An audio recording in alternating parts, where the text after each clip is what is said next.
College, Massachusetts. April 16, currently Friday. This is the weather. Reporting to you live here in Montpelier, Vermont.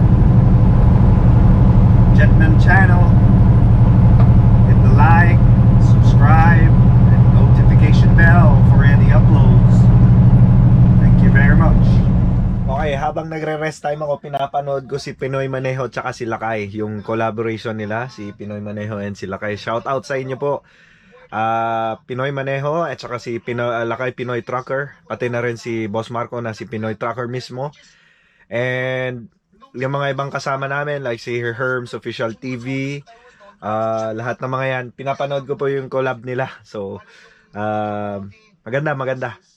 I hope na manood din kayo sa mga channels nila kasi marami tayong matututunan sa kanila, lalo na dito sa trucking industry. So, shout out lang sa kanila.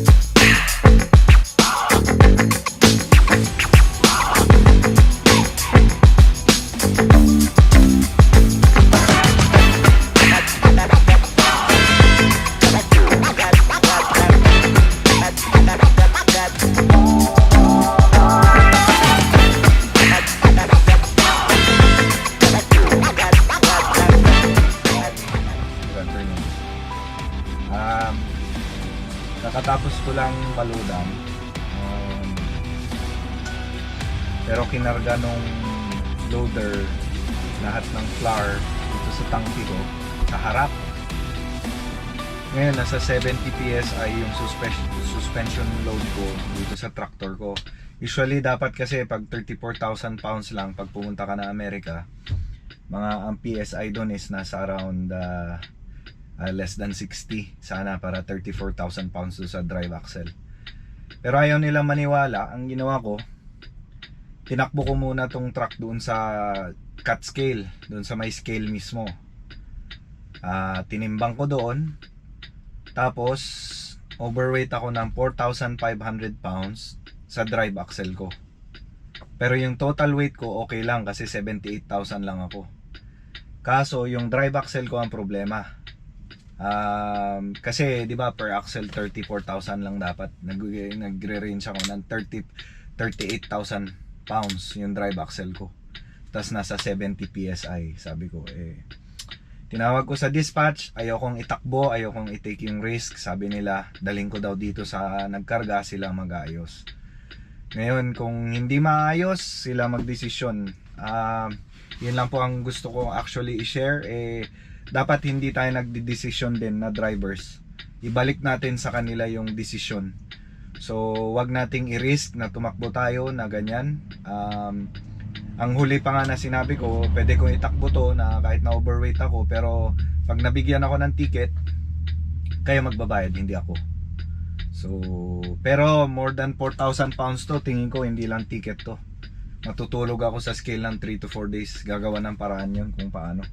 Kasi overweight yun considered overweight yun So nasa kanila na yan kung anong pagdidesisyonan nila. So yun, antay lang tayo at tingnan natin kung paano. So bale ito na naman, flour load kasi papunta dapat ulit ako ng Boston or Cambridge, Massachusetts. So inantay ko na lang kung anong desisyon nila kung paano. So abang-abang lang. Hi guys, yun, nandito ako ngayon sa malapit ako sa St. Albans sa Vermont.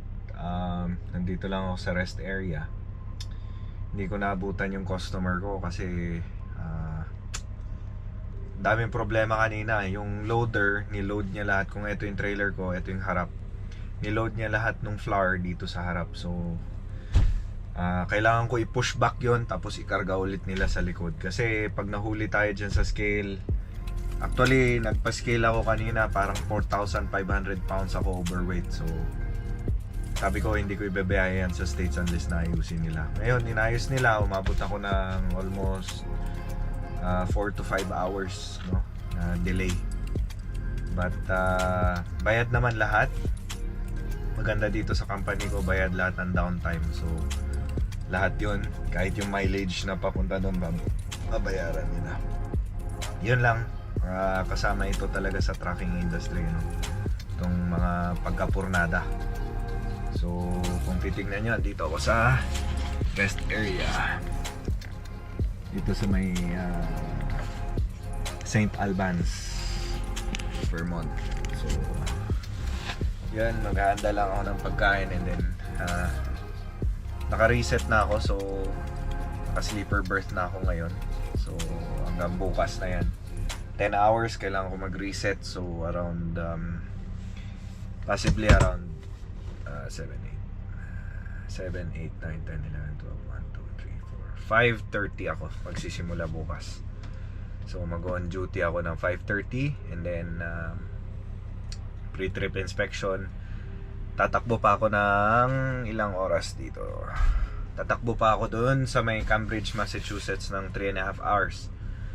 So tatakbuhin ko pa yan ng 3.5 hours. Mag-unload ako doon ng 2 hours.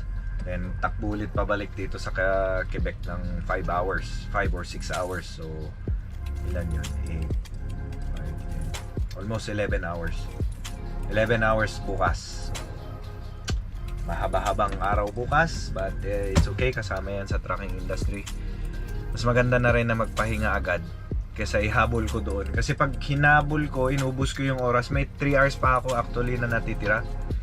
Late naman ako masisimula bukas. So, you know, mas maganda nang nailapit ko ng konti, itulog ng konti, and then takbo ulit bukas para mas maaga. 5, 6, 7, 8. Andun din ako sa customer ng around 8 or 9ish.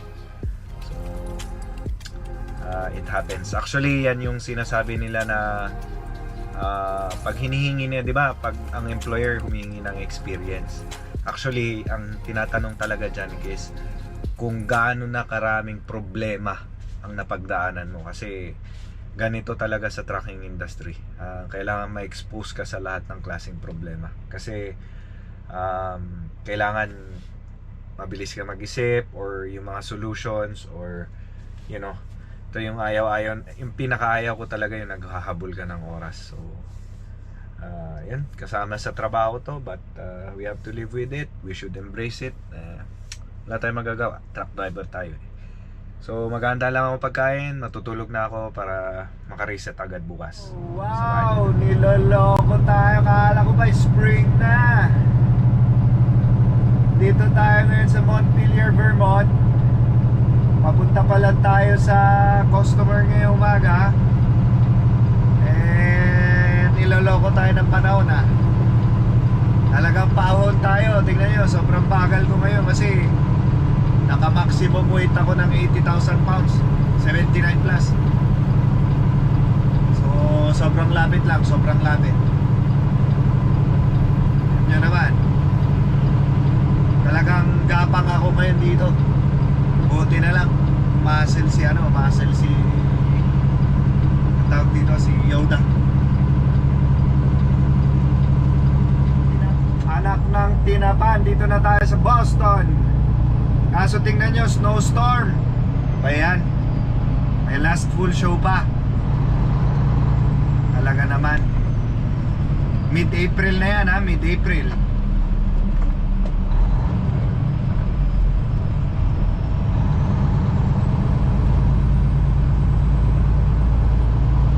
Talaga ma-predict dito sa Amerika ang weather nila.